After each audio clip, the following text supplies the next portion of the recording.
नमस्कार साथियों, स्वागत है आपका हमारे YouTube channel AIS study circle में। जैसा कि आप लोग जानते हैं कि उत्तराखंड पीजी की जो मेंस एग्जामिनेशन है वो अगस्त में प्रपोज्ड है। तो इतने कम समय को किस तरीके से यूटिलाइज किया जाए जिससे कि हमारे एग्जाम की सफलता सुनिश्चित हो जाए, तो उसी चीज़ को ध्यान में रख के answer writing session AMI study circle आप लोगों के लिए लेकर आया है, जिसमें हम प्रैक्टिस करेंगे कि किस तरीके से आंसर लिखा जाए और कम से कम समय में how to frame the very effective answer. ये सब बातें आपको बताई जाएंगी। तो उसी चीज को ध्यान में रखकर आज हमने जीएस का एक पेपर उठाया है जिसका नाम है ज्योग्राफी। तो इससे पहले कि हम ज्योग्राफी के कुछ क्वेश्चंस को देखें, सबसे पहले हम देख लेते हैं कि उसके सिलेबस में क्या क्या है। ओके, तो ध्यान रखिएगा, आंसर राइटिंग सेशन बहुत इंपॉर्टेंट रोल प्ले कर सकता है आपके इस एग्जाम की प्रिपरेशन में। ओके, तो ये थोड़ा सा मेरे बारे में है, आप चाहें तो पॉज करके पढ़ सकते हैं। और ये रहा आपका ज्योग्राफी का सिलेबस, काफ़ी लंबा चौड़ा है। वर्ल्ड ज्योग्राफी भी है इसमें, लिथोस्फेयर वाला पार्ट है, एटमॉस्फेयर, ठीक, हाइड्रोस्फेयर, ज्योग्राफी की कुछ फिनोमिना जैसे कि अर्थक्वेक, सुनामी, वॉल्केनो एक्टिविटी, ये सब बातें आपने प्री एग्जाम के दौरान पढ़ी भी होंगी। ओके, तो अर्थक्वेक, सुनामी, वॉल्केनिक एक्टिविटी, इसको हम लिथोस्फेयर वाले पार्ट में भी रख सकते हैं। ठीक है, इसमें कुछ ज़्यादा ही क्लासिफाई कर रखा है, लेकिन ये बहुत ज़्यादा क्लासिफिकेशन नहीं है इसका। इसको चार पांच शॉर्ट क्लासिफिकेशन में हम रख सकते हैं। ओके, एग्रीकल्चर एक्टिविटी से भी क्वेश्चन आ जाता है, इंडस्ट्रीज की लोकलाइजेशन से भी क्वेश्चन आ सकता है कि इंडस्ट्रीज की लोकलाइज करने में कौन कौन से फैक्टर्स काउंट होते हैं, काफ़ी इंपॉर्टेंट है, यूपीएससी लेवल का भी क्वेश्चन यहाँ पे बनता है। ओके, ट्राइब्स के बारे में है, ट्रांसपोर्टेशन के बारे में है, जैसे कि पिछले बार मुझे याद आ रहा है कि लोअर पीसीएस में ये कनाडा का जो पैसिफिक इंडो पैसिफिक रेलवे है वो भी एग्जाम में क्वेश्चन आया था, सीधे यहीं से उठ के आ गया था। ठीक, तो एक बार सिलेबस में नज़र दौड़ा लेंगे और उसको ध्यान में रखकर हम आगे बढ़ेंगे। ठीक, तो जरूर एक बार सिलेबस देख लीजिएगा आप लोग। और इसमें उत्तराखंड का भी अलग से सिलेबस दिया हुआ है, उत्तराखंड की ज्योग्राफी है, ड्रेनेज सिस्टम है, क्लाइमेटिक कंडीशंस हैं, नेचुरल वेजिटेशंस हैं। ठीक है, तो यहाँ से भी दो क्वेश्चन बनेंगे लगभग हर सेक्शन में। और आप लोग जानते ही हैं कि जीएस के चार सेक्शन हैं, 1 2 3 4, और हर सेक्शन की अपनी इंपॉर्टेंस है। पहले सेक्शन में आपको 20 वर्ड्स में लिखने हैं क्वेश्चंस, जो कि 2 मार्क्स के हैं। ठीक, तो सीधे मुद्दे पे आते हैं। और ये रहा आपका एक मॉडल क्वेश्चन ज्योग्राफी के। तो सबसे पहले तो हमने उठाया है पिछले बार का ही क्वेश्चन, जिसका नाम है जेट स्ट्रीम्स के बारे में। तो जेट स्ट्रीम्स देखा जाए तो वैसे अपने आप में काफ़ी बड़ा टॉपिक है। इसमें 20 वर्ड्स के लिए क्या, 250 वर्ड्स के लिए भी क्वेश्चन आ सकता है। फिलहाल देखते हैं कि 20 वर्ड्स में जेट स्ट्रीम के लिए लिखने के लिए हमारे पास क्या स्कोप है। ठीक है, तो व्हाट आर जेट स्ट्रीम्स? तो jet streams are the fast moving band of wind और air current which blow from west to east in the upper troposphere in meandering form. Meandering form मतलब बिल्कुल सीधे नहीं चलती, थोड़ा इस तरीके से कर्व बनाते हुए चलती है। ठीक है, इस तरीके से क्या बनाते चलती है, कर्व बनाते हुए चलती है। तो आप इसको डायग्राम भी बना सकते हैं। ज्योग्राफी के पेपर को सॉल्व करने की सबसे अच्छी बात यह है कि इसमें हमें डायग्राम बनाने का भी पूरा पूरा स्कोप है, जिसमें नंबर अधिक से अधिक फैच किए जा सकते हैं। तो 20 वर्ड्स में जेट स्ट्रीम में क्या लिखा जा सकता है, सिर्फ ये 2 या 3 लाइनें। ठीक है, अगर संभव हो सके तो उसमें डायग्राम बना दीजिए और उसको इस तरीके से दिखा दीजिएगा, और आपको पूरे पूरे नंबर मिल जाएंगे। दूसरा क्वेश्चन पिछली बार आया था, what is rain shadow area, rain shadow reason?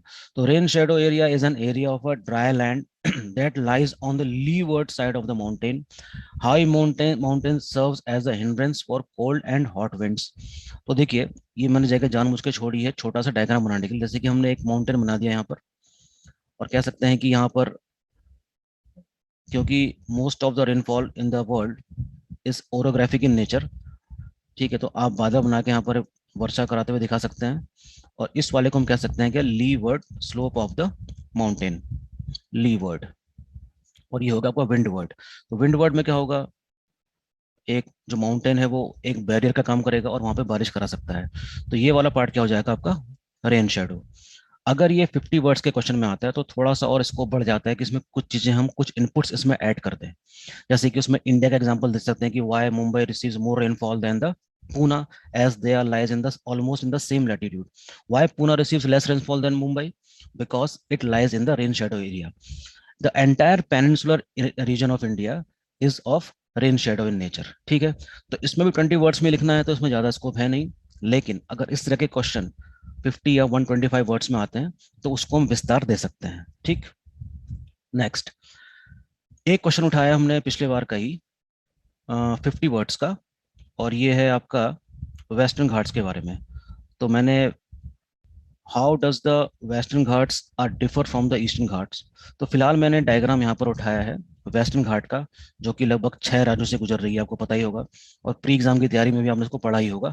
बस आपकी जितनी भी इंफॉर्मेशन है उसको आपको कलमबद्ध करना है, ठीक।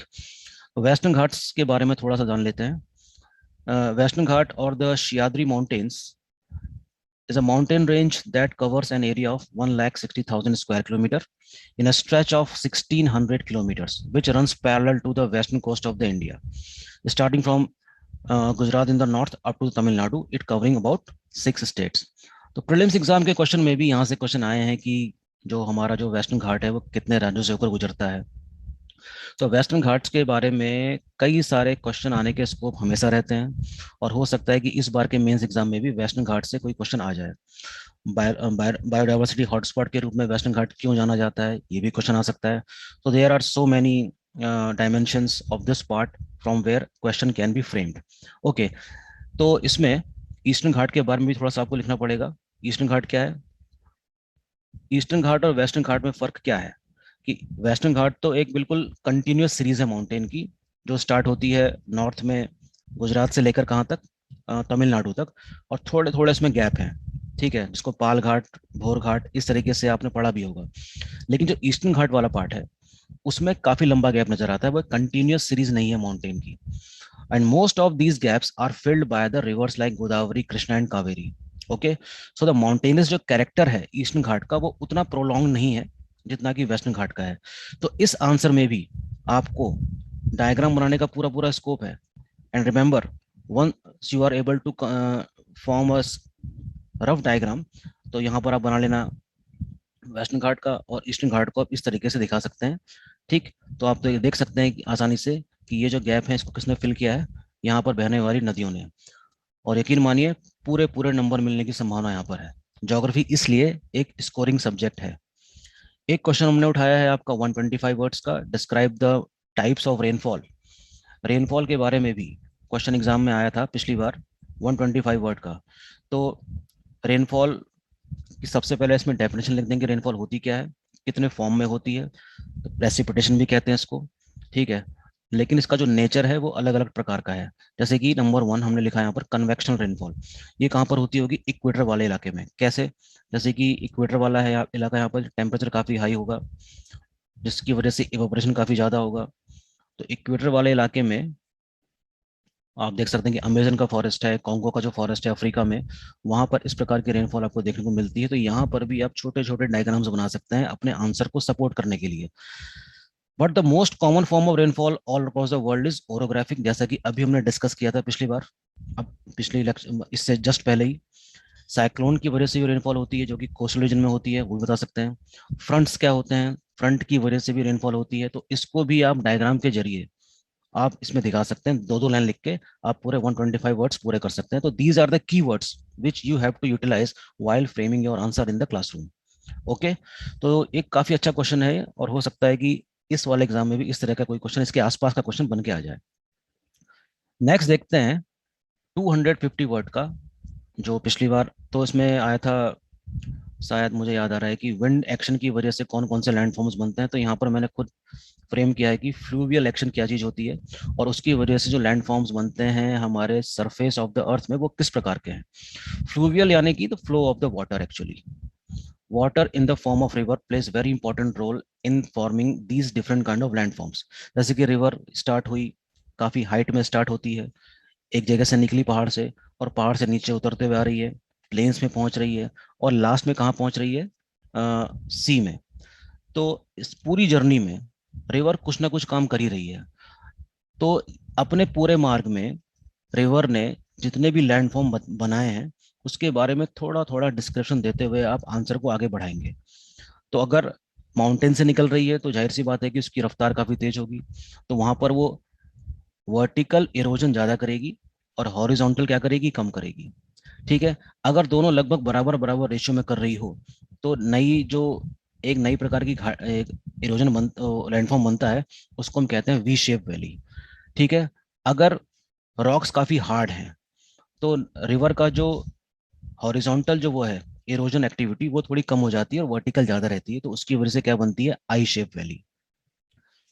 जब रिवर अपने उसमें पहुंचती है प्लेन वाले एरिया में तो बिल्कुल सीधी फ्लो नहीं करती है, it always flow in this manner, this is called meandering of the river. और इस मेंडरिंग ऑफ द रिवर की वजह से भी कई सारे लैंडफॉर्म्स हमको प्लेन्स वाले इलाके में देखने को मिल सकते हैं, जिसका सबसे बेहतरीन एग्जांपल कौन सा है, ऑक्स बो लेक। तो 250 वर्ड के आंसर में आपको इन सभी चीजों के बारे में थोड़ा थोड़ा सा डिफाइन करते हुए आगे बढ़ना है। और आप अगर फिगर बनाते हुए आगे बढ़ेंगे तो यकीन मानिए कि इसमें भी क्वेश्चंस, इस क्वेश्चन के भी काफी अच्छे मार्क्स अटेन किए जा सकते हैं। लास्ट में आप इसके डेल्टा फॉर्मेशन दिखा सकते हैं, एस्चुरीज बनाती है रिवर वो दिखा सकते हैं, फ्लड प्लेन, पेनेप्लेन्स, ये सारे इसके लैंडफॉर्म्स हैं जो रिवर अपनी पूरी यात्रा में बनाती है। ठीक है, तो आप ये भी जोड़ सकते हैं आंसर में कि river plays both erosional and depositional role. That erosion का मतलब होता है अपरदन करना, और डिपोजिट मतलब जो उसने एरोड किया है उस मटेरियल को कहीं ना कहीं जाकर डिपॉजिट करती है। तो इरोजन भी एक नई प्रकार की लैंडफॉर्म बनाएगा, और डिपोजिशनल वर्क भी उसका क्या करेगा, एक प्रकार की लैंडफॉर्म बनाएगा।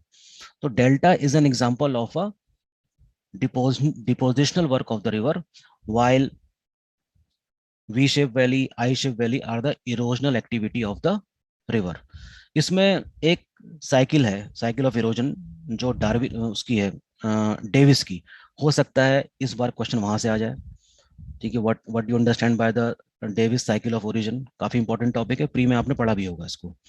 तो इस तरीके से हम इस सीरीज को आगे बढ़ाएंगे।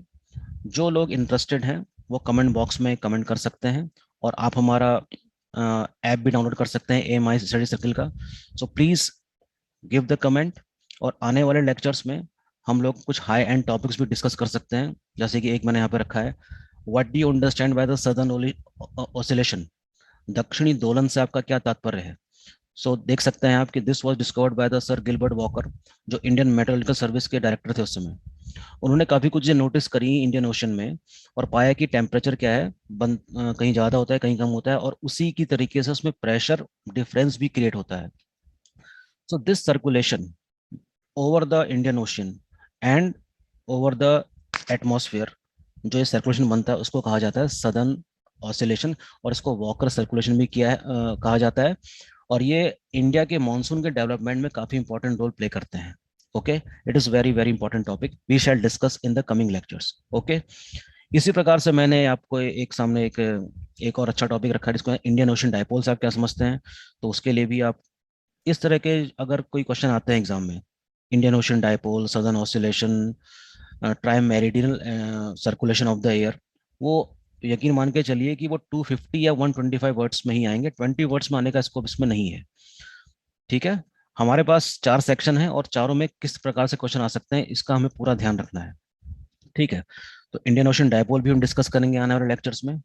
तो आज के लिए फिलहाल इतना ही। इसी तरीके से मैं एक लेक्चर हिस्ट्री का भी देने वाला हूं आपको।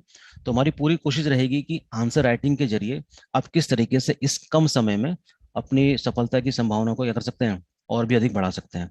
ठीक है, कमेंट जरूर करिएगा, और thanks a lot, best of luck, please take care, thank you.